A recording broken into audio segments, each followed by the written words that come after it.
I wish to stop.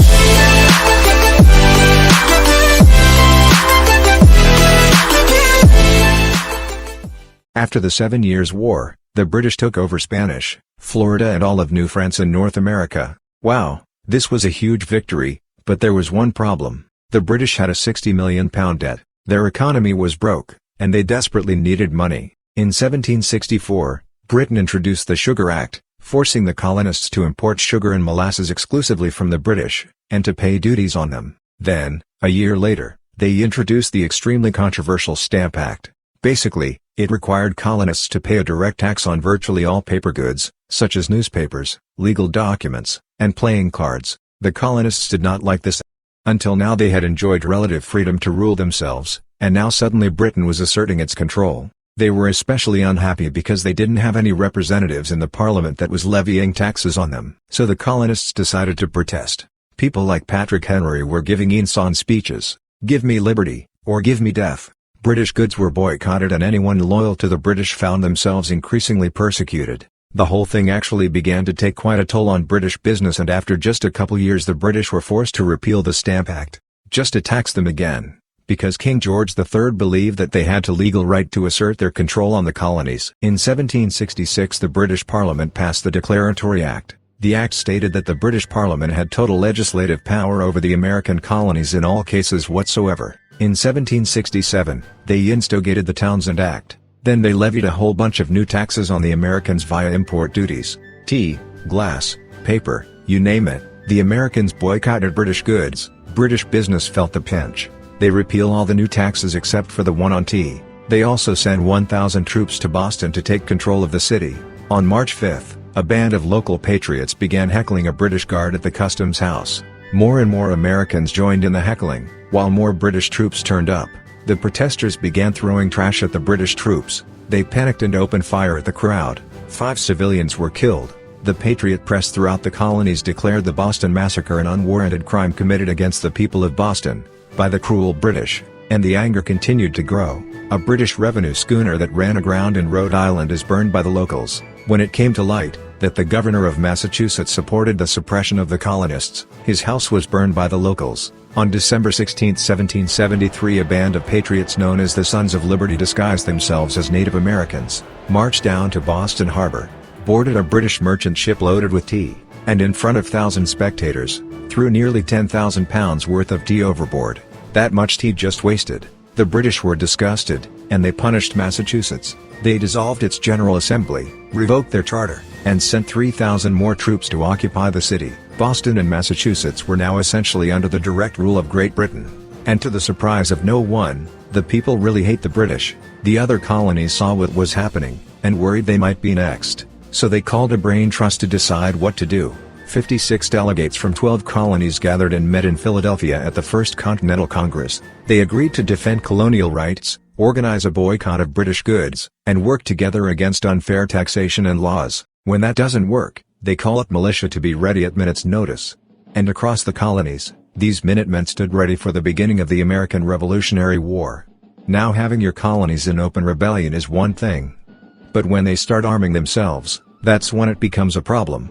So British General Thomas Gage ordered 700 troops from Boston out into the rebel-controlled Massachusetts countryside, to destroy stores of arms and ammunition held by the rebels in Concord. The British set up in the middle of the night. Patriots including Paul Revere rode ahead to warn that the British were coming, giving the rebels time to prepare. The two sides met in Lexington as the sun began to rise. They faced off against each other, and in the confusion somebody shot first. The shot heard around the world would be the official start date of the American Revolutionary.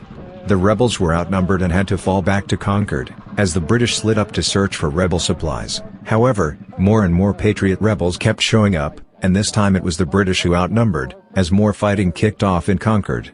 The most professional army in the world was forced to flee back to Boston at the hands of local, poorly trained militiamen. And all along the British route back to Boston, patriot rebels continued to gather and open fire on the retreating British.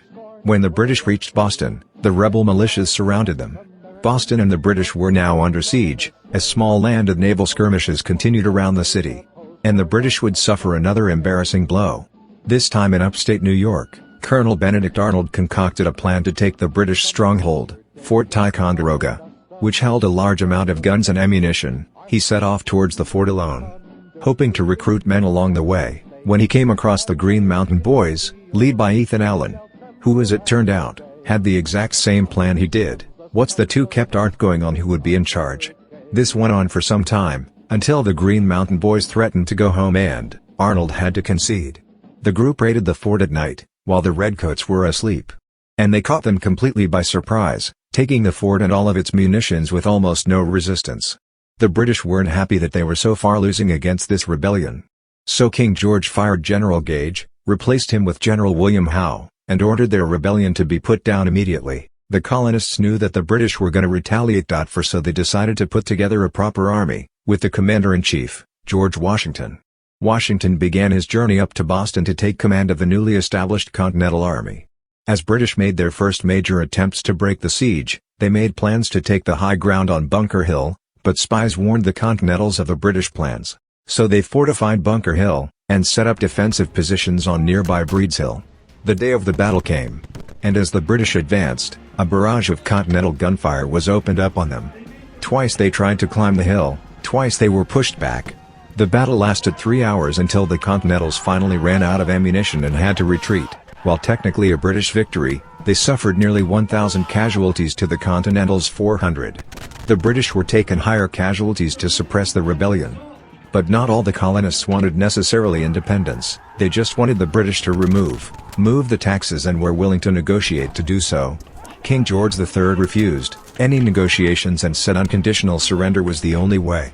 Loyalists were also being heavily persecuted, and sometimes even murdered. Because of this, for the remainder of the year small engagements continued to occur around the colony. The British burned down the towns of Falmouth, Massachusetts, and Norfolk, Virginia as payback for the heavily anti-British attacks. Around this time, we would see both the French and the Spanish decisive side with rebellion colonies and start sending guns ammunition. The French weren't necessarily looking to get involved in the conflict yet unless it was an ensured victory against the UK. Benedict Arnold was still on a mission to win some personal glory for himself, so he headed up an attempt to invade Canada in a two-pronged attack. The Continentals managed to capture some British forts in the city of Montreal. But a harsh snowstorm with some smallpox on the side saw them defeated and pushed back at Quebec City. And they were forced to retreat all the way to Fort Ticonderoga. Then Henry Knox uses oxen to drag 120,000 pounds of artillery, for 2 months through the harsh winter. 300 miles all the way to Washington and his Continental Army surrounding Boston. With this, Washington wanted to launch a full assault on the city. But his junior officers felt the British were too fortified. Washington usually listened to what his junior officers said and took their ideas into mind. He was a good leader, but not necessarily a military strategist. Instead, the Continentals worked through the night setting the guns up on Dorchester Heights overlooking the city. When dawn broke, and the British saw the guns, they gave up. 120 ships carried 9,000 Redcoats, and 2,000 Loyalists, away to an unknown fate. Washington had his first victory of the war.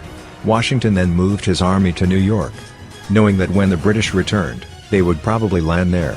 Thomas Paine had written and published a pamphlet called Common Sense. He advocated for total independence from Great Britain. It spread across the colonies very fast. It was read aloud in taverns and meeting halls, and brought the idea of independence into the mainstream. Congress began to seriously consider the idea. Thomas Jefferson was selected to write up an official Declaration of Independence. And he went hard, writing that, all men are created equal, with certain inalienable rights, life, liberty, and the pursuit of happiness. The 2nd of July, Congress voted unanimously in favor of independence. 2 days later, on July 4, 1776, independence went into effect. The Americans tore down a statue of King George in New York, and melted him down into 42,000 musket balls. King George III sent an intimidating force of 130 warships and 25,000 men to New York. Washington knew fighting the largest military in the world would be very difficult. They launched a big scary artillery barrage and said, "You know, if I was you right now, I'd probably sue for peace." Washington said no. British troops approached the American position, and the two sides fired on each other in massive rows. This was only a decoy army. The main British force was going around to flank the Americans from behind. Americans panicked and retreated back to Brooklyn Heights. They were able to escape when a dust fog set in. The Americans faced heavy defeats. Washington's leadership was called into question, as thousands of American POWs were left to rot as traitors. Washington's army fled through New Jersey, all the way down to Pennsylvania. This wasn't the end. This was only the beginning. Winter was here, his troops' morale was low, some just got up and left. Washington needed to do something, anything, to restore faith in the revolution. The British had spread throughout New Jersey and settled in for a winter of drinking cider and partying hard. George Washington planned for an attack around Christmas. The British had hired a large force of Hessian mercenaries from the German states of Hesse-Kassel and Hesse-Hahn out to fight the rebels. These mercenaries were stationed across the Delaware River from Washington and his army. And there were more Hessian reinforcements incoming, but they made an unscheduled stop because their commander Colonel Johann Rall had a problem with women. It was Christmas Eve with a blizzard outside when Washington heard the Hessian defenses were down and he decided to attack on December 25, 1776. He made a perilous crossing of the icy Delaware River with 2,400 men and marched 9 miles to Trenton, where he caught the Hessian forces completely off guard. After a short, but fierce battle, the Hessians surrendered in droves. It was a much-needed victory that sent a clear message, not only to the British, but to the world the war was far from over. General Cornwallis led the British forces south to counterattack the Americans, but in a series of battles, Washington's defensive positioning and flanking maneuvers defeated the British 3 times in 10 days. The British decided to abandon southern New Jersey for the rest of the winter. Washington finally set up a winter camp in Morristown, but the Americans weren't celebrating. The British had taken Newport, Rhode Island because it was a good naval base. In the South, they failed to take Charleston, South Carolina, which left British loyalists unsupported and vulnerable to more discrimination, and even mass expulsion. Congress sent Benjamin Franklin to France on a mission to convince them to join the war, but like I said, they weren't willing to join unless it was an ensured victory. He then started chasing women to pass the time. The British Parliament couldn't believe the war wasn't over yet, and the pressure was on to end it.